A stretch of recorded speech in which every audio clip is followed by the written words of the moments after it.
Why doesn't Darth Maul use Force lightning? We see Sith like Palpatine and Dooku use it, but Maul never cared to learn it. That's because he was raised among the Zabrak, a warrior culture built on endurance, pain, and close-quarters combat. Maul lived by that mindset.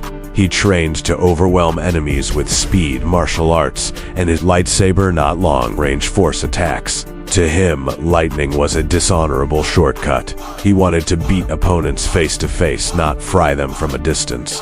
And that's why Maul never used Force lightning.